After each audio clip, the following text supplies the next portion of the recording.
योग भारतीय ऋषियों की परंपरा है। अपनी तपस्या द्वारा, अपने तपोनिष्ठ जीवनचर्या के माध्यम से योग को ऋषियों ने स्थापित किया। और जब ऋषि तपस्या करते थे तो वह तपस्या करते थे नदी के किनारे पर, गुफाओं और कंदराओं में, तो योग वहीं तक सीमित रह गया। बहुत कम ऐसे गृहस्थ लोग थे जिन तक यह योग पहुंच पाया। आप एक लंबे कालखंड तक गृहस्थियों के जीवन में योग को नहीं देख पाएंगे, और जब पाएंगे तो आप देखेंगे कि योग फिर क्लासेस में चले गया।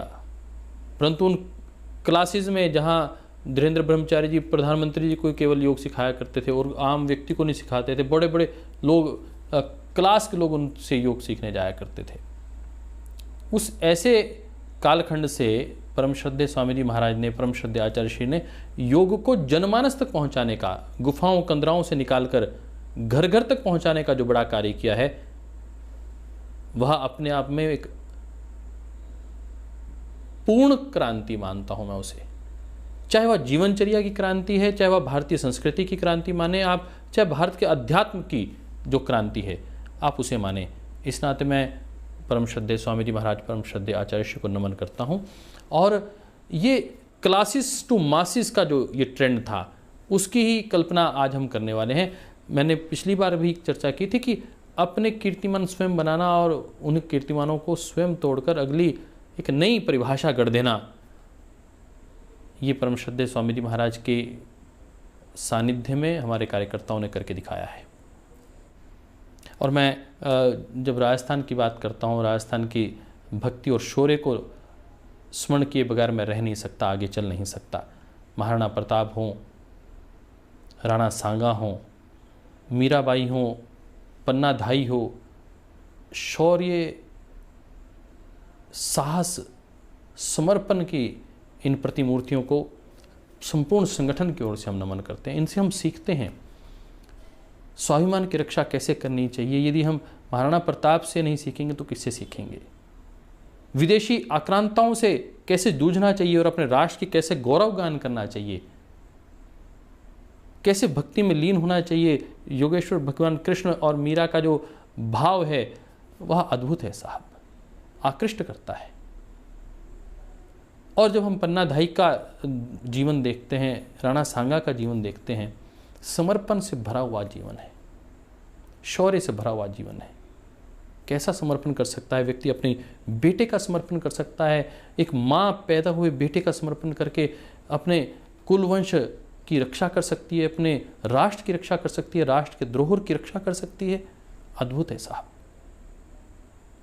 योगेश्वर भगवान कृष्ण के चर्चा के साथ महर्षि दयानंद की सत्यार्थ प्रकाश लेखनी भी जहाँ चली, वो नवलखा महल उदयपुर, उसको भी मैं स्मरण करता हूँ।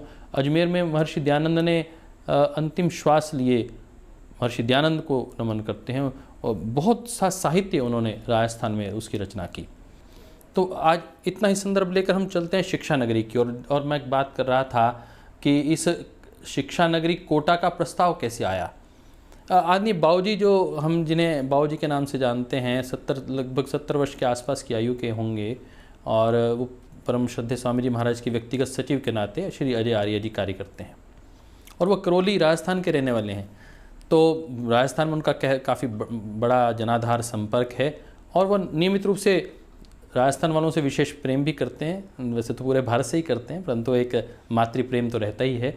और उन्होंने सहज एक प्रस्ताव दिया श्रद्धेय स्वामी जी महाराज को कि शिक्षा नगरी कोटा से एक प्रस्ताव आया है एलन परिवार का। आदरणीय गोविंद महेश्वरी जी ने बात की है। हमारे वहाँ एक भाई हैं आदरणीय मित्तल जी, उन्होंने संदेश दिया है कि विवेक गर्ग जी की ओर से संदेश आया कि एक कार्यक्रम वहाँ पर होना चाहिए। जो अंतर्राष्ट्रीय योग दिवस का कार्यक्रम है, क्यों ना इस बार कोटा हो। और शिक्षा नगरी में से जो बड़ा एक ग्रुप है एलन ग्रुप, वो इसका स्पॉन्सर करना चाहता है, वो उसको आगे लेना चाहता है। श्रद्धेय स्वामी जी महाराज ने मुझे बुलाया और उसके ऊपर चर्चा हुई। देखिए, पहले परिदृश्य में आप देखते होंगे कि सरकार की ओर से प्रस्ताव आता है और सरकार के साथ मिलकर हम राज्य स्तरीय कार्यक्रम करते हैं, परंतु यहाँ प्रस्ताव एक शिक्षण संस्था की ओर से आया। और श्रद्धेय स्वामी जी महाराज के सामने जब ये विषय आया कि वहाँ 2, 2.5, 3 लाख विद्यार्थी बाहर से आके शिक्षा ग्रहण करते हैं, परंतु उनके सामने एक समस्या रहती है, उनमें से बहुत से विद्यार्थी निराश हो जाते हैं, हताश हो जाते हैं जब उनका एग्जामिनेशन वो क्लियर नहीं कर पाते। और आपके संज्ञान में लाना चाहूँगा, कोटा वो नगरी है, यदि कोई व्यक्ति आपके आसपास डॉक्टर बन रहा है, इंजीनियर बन रहा है, तो 90% बच्चे कहीं ना कहीं कोटा से जुड़े होंगे। कोटा में जाकर या तो उन्होंने प्रशिक्षण लिया होगा या कोटा के माध्यम से उन्होंने प्रशिक्षण लिया होगा। इतनी महत्वपूर्ण वह क्षेत्र है। और वहाँ जब बच्चा हताश होता है, निराश होता है, IIT में एडमिशन नहीं होती, MBBS में एडमिशन नहीं होती, तो बच्चे सुसाइड कर लेते हैं, आत्महत्या कर लेते हैं। ये पीड़ा थी आदरणीय गोविंद जी के मन में कि जो शिक्षा है वो संस्कारों से युक्त हो, और इस भाव के साथ उन्होंने ये प्रस्ताव रखा। और देखिए, हो भी क्यों ना, एक शिक्षा ही तो है जो व्यक्ति का निर्माण करती है। शिक्षा APJ अब्दुल कलाम की भी थी, वो भी मुस्लिम थे, वो भी इंजीनियर थे।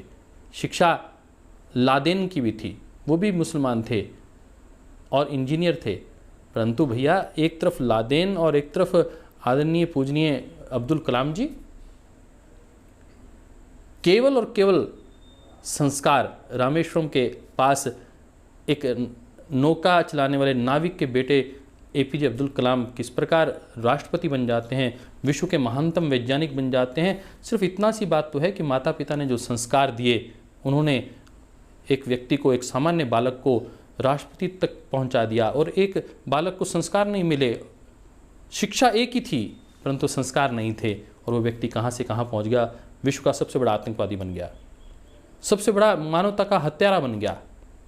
तो शिक्षा के साथ संस्कार महत्वपूर्ण है, ये चर्चा का विषय रहा। और श्रद्धेय स्वामी जी महाराज तो शिक्षा, संस्कार युक्त शिक्षा की बात निरंतर करते ही हैं। तो हमने इस कार्य को आगे ले जाने का प्रस्ताव रखा, फ़ोन पे चर्चा हुई। हमारे कार्यकर्ता आदरणीय भाई अरविंद जी, जो बहुत समर्पित राज्य प्रभारी हैं, अरविंद पांडे जी, रेलवे में एक उच्च अधिकारी हैं, उन्होंने वहाँ व्यक्तिगत गए, मित्तल जी को साथ लिया, आदरणीय विवेक जी को साथ लिया और जाके मिले उनसे। तो उन्होंने कहा कि मैं कार्यक्रम तो करना चाहता हूँ, परंतु आप, जब मेरे से बात हुई तो हमने कहा कि हमारा लक्ष्य, क्योंकि अभी गुजरात कार्यक्रम क्या है, 5 लाख लोगों का लक्ष्य है और हमारा इतना बजट है। तो उन्होंने कहा कि भैया, मैं तो 20-1 हज़ार लोगों का कार्यक्रम कर सकता हूँ, इससे ज़्यादा का बजट भी हमारी योजना में नहीं है। तो विषय अभी पेंडिंग में चल गया। इतनी देर में हम श्री IC अग्रवाल जी के साथ एक कार्यक्रम था जयपुर में, श्री महेंद्र यादव जी जयपुर में, उनके निवास पर एक कार्यक्रम था। तो वहाँ 2 सज्जन पहुँचे, भाई सोमवीर जी और आशीष जी, एक संदेशा लेकर रेजोनेंस परिवार का। और वो संदेशा यही था कि श्रद्धेय स्वामी जी महाराज कैसे भी करके रेजोनेंस परिवार को इस कार्यक्रम करने का अवसर प्रदान करें और हम इसमें पूरा सहयोग करेंगे। हमने कहा भाई, इतना बड़ा खर्च होगा, क्योंकि हम अभी 5 लाख लोगों का कार्यक्रम करके आए हैं अहमदाबाद में 2017 में। अब 2018 में कम से कम 1 लाख लोगों का तो कार्यक्रम हो, 2 लाख तो वहाँ विद्यार्थी पढ़ते हैं। तो उन्होंने हामी भरी और उसके बाद वो यात्रा शुरू हुई कोटा की ओर। जब बात आती है इतने विशाल कार्यक्रम की, तो उसके पीछे कार्यकर्ता, कार्य योजना, लक्ष्य, उसका बजट, उसमें अन्य संस्थाओं का सहभागिता, प्रशासन, उस सबको जोड़कर ही कोई विराट कार्यक्रम हो सकता है। तो हम कोटा पहुँचे और परम श्रद्धेय स्वामी जी महाराज ने मेरी ड्यूटी लगाई राजस्थान कोटा में कार्यक्रम की व्यवस्था देखने के लिए, और भाई राकेश जी की ड्यूटी लगाई देहरादून में जो राष्ट्रीय कार्यक्रम है उसको देखने के लिए। तो इसके साथ साथ चलते हम राष्ट्रीय कार्यक्रम की भी चर्चा कर लेते हैं, क्योंकि माननीय प्रधानमंत्री महोदय, उनका कार्यक्रम था FRI देहरादून में, और वहाँ पर भी एक बड़ी संख्या, क्योंकि उत्तराखंड में कार्यक्रम था और उत्तराखंड में पतंजलि योगपीठ है, हमारी जिम्मेदारी भी ज़्यादा बनती थी। और उस स्वाभाविक जिम्मेदारी को भाई राकेश जी के नेतृत्व में कार्यकर्ताओं ने बहुत जिम्मेदारी से निभाया। आदरणीय बहन सीमा जौहर जी, भास्कर जी, मोहन जी की पूरी टीम, उसमें उन्होंने साथ दिया। देहरादून के कार्यकर्ताओं ने, विशेष भाई हरीश जौहर जी ने और उनकी पूरे कार्यकर्ताओं ने, चाहे वह रुड़की की टीम रही हो, चाहे हरिद्वार के कार्यकर्ता रहे हों, यहाँ से लगभग 25-30 दिन पहले जाकर उन्होंने वहाँ डेरा लगाया, और पूरे पहाड़ के लोगों ने तो चाहूँ और से कार्यकर्ता आए और वहाँ की व्यवस्थाओं में सहभागिता की, और एक उच्च स्तरीय योजनापूर्वक कार्य करने में और उसको सफल बनाने में पतंजलि योगपीठ का अनन्य योगदान रहा। लगभग 20 से 25 हज़ार कार्यकर्ता पतंजलि योगपीठ के, उन्होंने राष्ट्रीय स्तर के कार्यक्रम में भागीदारी की। अब हम वापस चलते हैं कोटा की ओर। तो कोटा में जब टीम की बात आई कि हमने कितना बड़ा कार्यक्रम करना है, तो लक्ष्य हमने लिया कि 2 लाख लोगों का कम से कम कार्यक्रम हो, जिसमें युवा वर्ग को, शिक्षा वर्ग को जोड़ना, विद्यार्थियों को जोड़ना। इस पर लक्ष्य यही था कि शिक्षा नगरी में युवाओं को जोड़कर युवाओं को संस्कारित करना, उन्हें नशा मुक्त करना, उन्हें तनाव मुक्त जीवन जीने के लिए एक संबल प्रदान करना, आध्यात्मिक जीवन किस प्रकार उनके जीवन में स्मृति कारक हो सकता है, उनकी स्मृति वृद्धि कर सकता है और कई कई रास्ते उनके जीवन में खोल सकता है, वह शिक्षा देने का लक्ष्य लेकर परम श्रद्धेय स्वामी जी महाराज ने हमें निर्देशित किया कि आप कोटा में 2 लाख लोगों के कार्यक्रम की योजना बनाइए। तो आरंभ हुआ ग्राउंड के चयन की प्रक्रिया, क्योंकि मैंने कहा कि देखने में बहुत सरल लगती हैं ये सारी चीज़ें साहब। 48 से 50 डिग्री टेम्परेचर होता है कोटा का। कोटा को यदि कुछ बचा रहा है तो चंबल नदी बचा रही है, नहीं तो और कोई वहाँ पर अभी कोई उद्योग नहीं रहा। ये शिक्षा नगरी होने की वजह से वह बचा हुआ है, नहीं तो कोई स्थिति नहीं वहाँ पर बचने की। चारों ओर सीमेंट की फैक्ट्रियाँ, द मोस्ट पॉल्यूटेड सिटी के दृष्टिकोण से भी कोटा को याद किया जाता है। और यदि हम चर्चा करें उस कोटा के कार्यक्रम की, तो उस कोटा के कार्यक्रम में जिस व्यक्ति का सबसे बड़ा योगदान था, वह आज वर्तमान में लोकसभा के अध्यक्ष हैं माननीय श्री ओम बिरला जी, जो उस वक्त तत्कालीन कोटा के सांसद हुआ करते थे। और एक कार्यकर्ता के नाते हम प्रतिदिन मिला करते थे। कई बार वो मुझे अपने घर ले जाया करते थे भोजन करने के लिए, कई बार हम इकट्ठे भोजन किया करते थे। लगभग दैनिक रूप से मिलना और उसकी पूरी योजना। और एक व्यक्ति प्रशासन का जिसने इस कार्यक्रम को अपने अंतिम स्तर तक पहुंचाया और स्वयं लगकर उस कार्य को किया, वो थे भाई श्री गौरव गोयल जी। और उसके पीछे नेतृत्व था वहाँ की यशस्वी मुख्यमंत्री दीदी वसुंधरा राजे सिंधिया जी का। वसुंधरा राजे सिंधिया जी को जैसे ही उन्होंने परम श्रद्धेय स्वामी जी महाराज से बीच में मिलना हुआ, श्रद्धेय स्वामी जी ने कहा कि हम कोटा में ऐसे कार्यक्रम करने जा रहे हैं, तो उन्होंने सहज रूप से कहा कि क्यों ना राज्य स्तरीय कार्यक्रम वहाँ किया जाए और पूरा प्रशासन, पूरी सरकार, मैं स्वयं रहूँगी इस कार्यक्रम में। तो बात आगे बढ़ी और राज्य स्तरीय कार्यक्रम भी जुड़ गया। जो कार्यक्रम एक संस्था विशेष का था वो राज्य स्तरीय कार्यक्रम हो गया।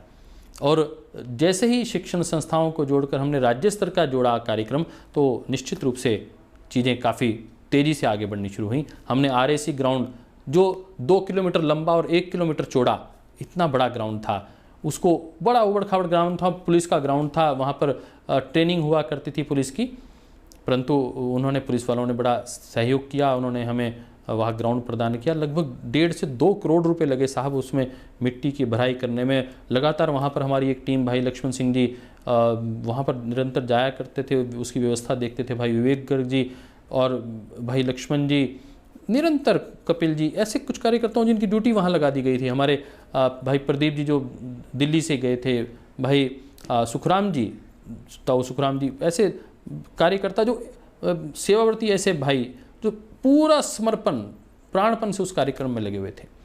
तो उन्होंने ग्राउंड की व्यवस्थाओं को संभाला और जैसे जैसे समय आगे बढ़ा, हमने प्रशिक्षण का क्रम भी आरंभ किया, क्योंकि विद्यालय महाविद्यालय में हमें जब उनको प्रशिक्षण देना भी अनिवार्य था, क्योंकि 45 मिनट के अंदर हमने लक्ष्य ले लिया था कि Guinness book of world record फिर बनाएंगे।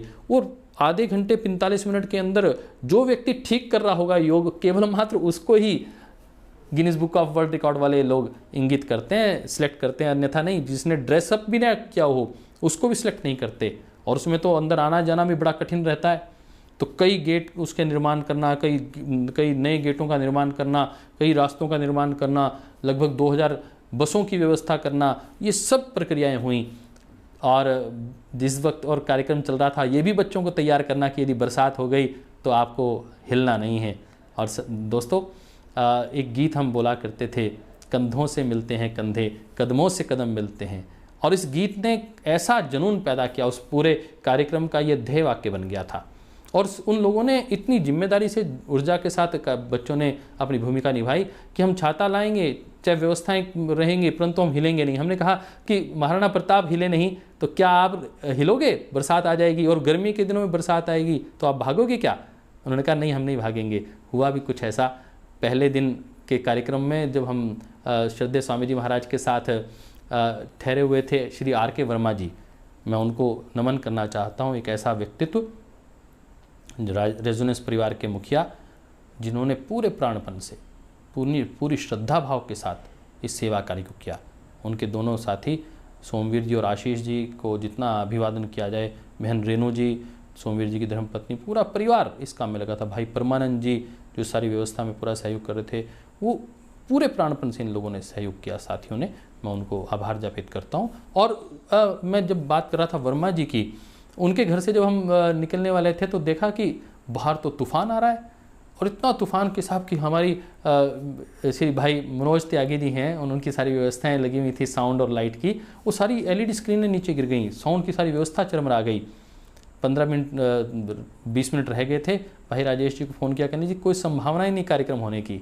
हमने अपने कार्यकर्ताओं को तुरंत तैयार किया, 3:30-4 बजे थे, और तुरंत हमारे कार्यकर्ता पहुंचे। ऐसे कार्यकर्ता होने चाहिए, एक आवाज़ देने पर सब कार्यकर्ता पहुंचे। उन्होंने स्क्रीनें उठाई, लाइट की व्यवस्था को ठीक किया, और ठीक 5 बजे श्रद्धेय स्वामी जी महाराज मंच पर पहुंचे। और आस्था और संस्कार की टीम का भी अभिवादन करना चाहता हूं, जो डटी रही मैदान पर। बरसात आती रही, तूफान आता रहा, और वो कार्यक्रम अद्भुत हुआ। उसकी शुरुआत इतने विपरीत परिस्थितियों में उस कार्यक्रम की शुरुआत हुई, बड़ा नुकसान हुआ, परंतु जब काम में आगे बढ़ जाते हैं, बाधाएं कब रोक सकती हैं आगे बढ़ने वालों को। इस भाव के साथ हमने काम आरंभ किया, और एक अद्भुत कार्यक्रम साहब। कितने शालीनता से लोग बैठते थे, बच्चे, विद्यार्थी। पहले दिन 40,000 विद्यार्थी आए, दूसरे दिन जब हमने देखा तो लगभग 60-70 हज़ार लोगों की संख्या पहुंची, और अंतिम दिन जिस दिन कार्यक्रम था, बस क्या बताएं साहब, चारों ओर से नरमुंड ही नरमुंड थे, और विद्यार्थियों में इतना उत्साह था, इतनी ऊर्जा थी कि लगभग 72,000 विद्यार्थी तो एलन परिवार के। इस बीच में जब प्रशासनिक कार्यक्रम हुआ, जब एक शैक्षणिक संस्था रेजोनेंस उस कार्यक्रम को कर रही थी, सरकार जब इसमें जुड़ी, तो सरकार का भी इस विषय में ध्येय बन गया कि सबको साथ लेके चलना है फिर। और भाई गौरव गोयल जी, जो मैं कहूँ कि आईएएस में टॉप 10 जिन्होंने रैंक लिया था, वो व्यक्ति ने सामने से आकर सबको जोड़ा, और उस सारी व्यवस्थाओं में एक बड़ी भूमिका निभाई। उसमें निभाया मूल कारक जो तत्व थे, वो आदरणीय श्री ओम बिरला जी थे। उन्होंने सबको मिलाकर एक बड़े कार्यक्रम की योजना बनाई, और लगभग 40,000 विद्यार्थी रेजोनेंस परिवार के उन्होंने भागीदारी की। अपनी बसें, उनके भोजन की व्यवस्था, प्रसाद की बच्चों की व्यवस्था उनको करना, उनके मैट लेकर आना, उनको बिछाना समय पर, ये सारी व्यवस्थाएं चलीं। परंतु जब Guinness book of world record की घोषणा हुई, वह अद्भुत क्षण था साहब। जब इतनी मेहनत करते हैं कार्यकर्ता, और उसके बाद जब रिकॉर्ड बनता है, तो क्या उत्साह होता है, क्या ऊर्जा होती है। आपको उसको देखना हो तो आप 2018 का अंतर्राष्ट्रीय योग दिवस कोटा डालकर आज तक को देखिएगा, जी न्यूज़ पर देखिएगा बच्चे किस प्रकार, बरसात हो गई है, छाते उठाकर किस प्रकार झूम रहे हैं, नाच रहे हैं, और वंदे मातरम, भारत माता की जय के नारे गुंजायमान हो रहे हैं।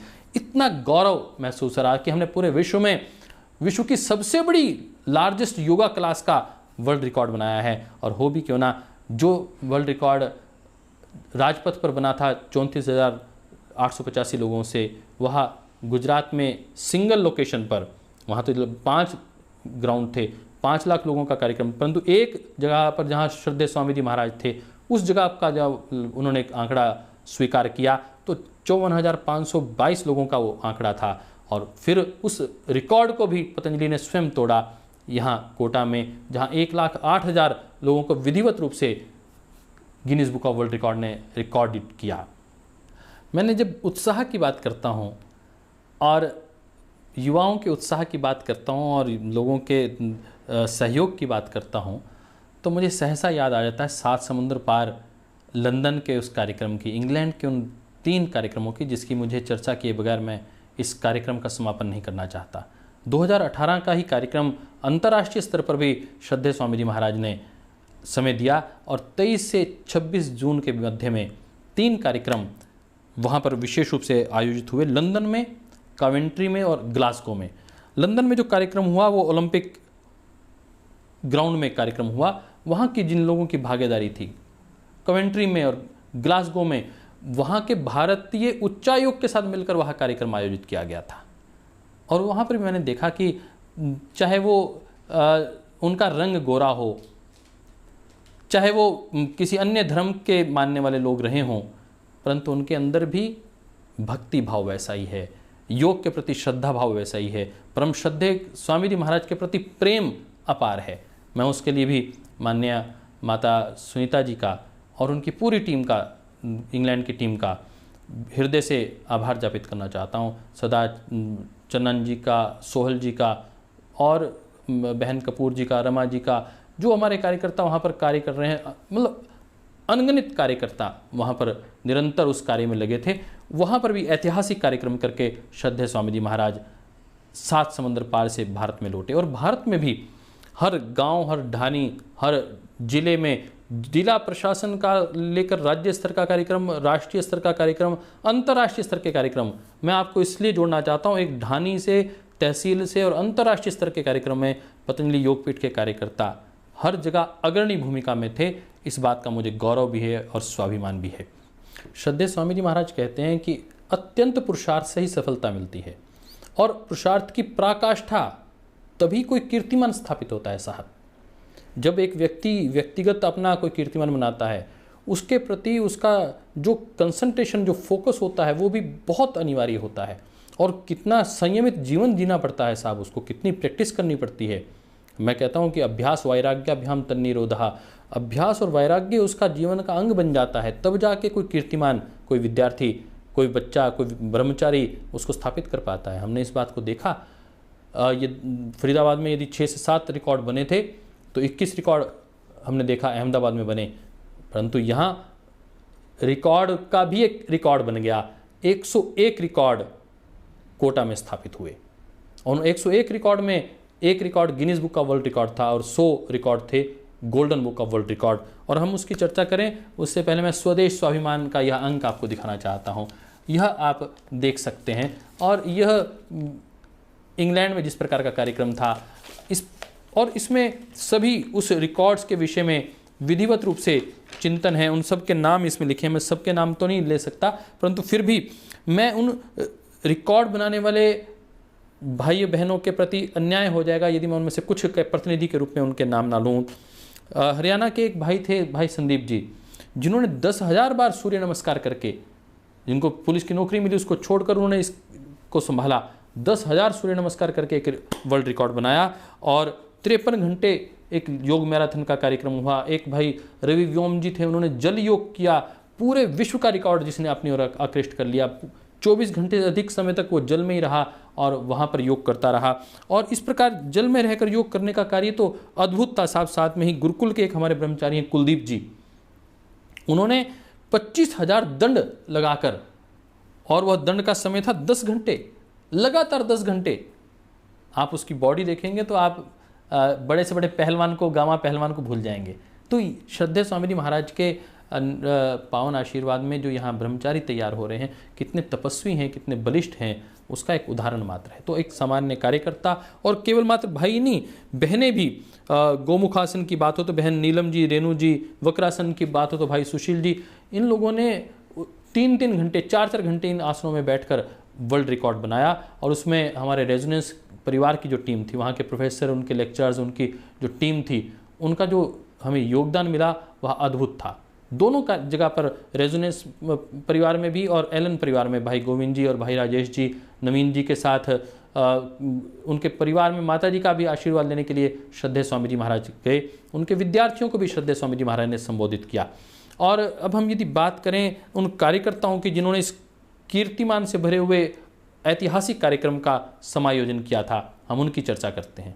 इस कार्यक्रम में एक बड़ी बात यह भी थी कि श्रद्धेय स्वामी जी महाराज ने हमें एक नया संकल्प दिया कि इस बार मुख्यालय से आपको आर्थिक सहयोग नहीं मिलेगा, आपको वहाँ वास्तविक रूप से वहीं से ही अपनी व्यवस्थाएं देखनी हैं।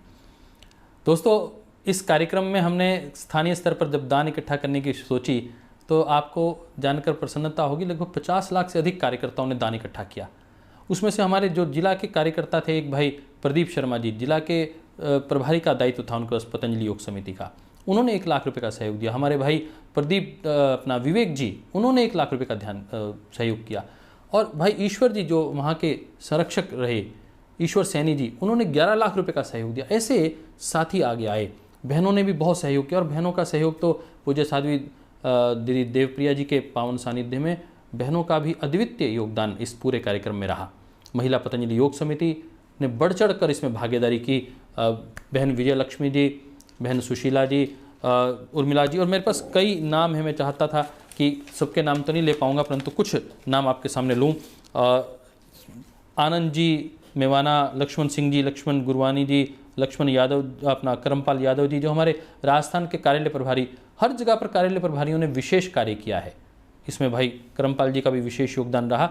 और मैं देखता हूं कि सुशीला व्यास जी, आशीष जी, किशन आर्या जी, रामपाल जी और आर के वर्मा जी की जो पूरी टीम, सोमवीर जी, आज्ञा बहन रेणु जी, भाई अरविंद जी, पीसी मित्तल जी, संदीप कासनिया जी, कुलभूषण बैराठी जी, प्रीति बहन, परमानंद जी, लक्ष्मण जी, उर्मिला जी, सुषमिला जी, संजीव जी, केजरीवाल जो वहाँ मेगा स्टोर चलाते हैं, बहुत उन्होंने भी लगभग 2 लाख रुपए का हमें योगदान दिया। राजेश चौधरी जी, भाई किशन जी, और वहाँ के सांसद आदमी ओम बिरला जी का तो विशेष योगदान था ही, वहाँ के डीएम आदमी गौरव गोयल जी, और एएसपी उमेश जी ओझा, एसएसपी श्री अंशुमन भूमिया जी, बहन सुनीता डागा जी जो एडीएम के रूप में वहाँ सेवा कर रही थी, वहाँ के चीफ सेक्रेटरी आदमी बीडी गुप्ता जी, और स्वास्थ्य राज्य मंत्री आदमी श्री कालीचरण जी, यूटीआई के जो चेयरमैन, वह उनका विशेष योगदान रहा। हमारे भाई संदीप कासनिया जी, वीरेंद्र रंधावा जी, ये एक कुछ ऐसे साथी थे जिन्होंने दिन रात मेहनत की है, साथ 24 घंटे मेहनत की है। परंतु इस सब के साथ हमारे सेवावर्ती भाई चंदन जी का, आचार्य चंदन जी का जो सहयोग रहा वह अद्वितीय था। लगभग 30 दिन पहले वो पहुंच गए थे और मेरे से भी 5-7 दिन पहले पहुंचकर उन्होंने सारी व्यवस्थाएं संभाली थी। और निरंतर जो प्रशिक्षण का क्रम था उसमें स्वामी आशदेव जी का बड़ा योगदान रहा। मैं पुनः उन सब कार्यकर्ताओं का जिनका मैंने नाम लिया उनको तो अभिनंदन करता हूँ, साधुवाद देता ही हूँ, परंतु जिनके नाम मैं नहीं ले पाया, ऐसे हजारों कार्यकर्ता जो नीम के पत्थर बनकर निस्वार्थ भाव से जो लोग कार्य कर रहे थे, उन सबको मैं नमन करता हूँ। पतंजलि योगपीठ परिवार की ओर से उनका आभार ज्ञापित करता हूँ। वह निरंतर इसी भाव के साथ गुरु कार्य में अपनी सेवा देते रहें और इसी प्रकार पतंजलि योगपीठ का यशोगान करते रहें, योग का यशोगान करते रहें, भारतीय संस्कृति को विश्व पटल पर स्थापित करते रहें। ओम।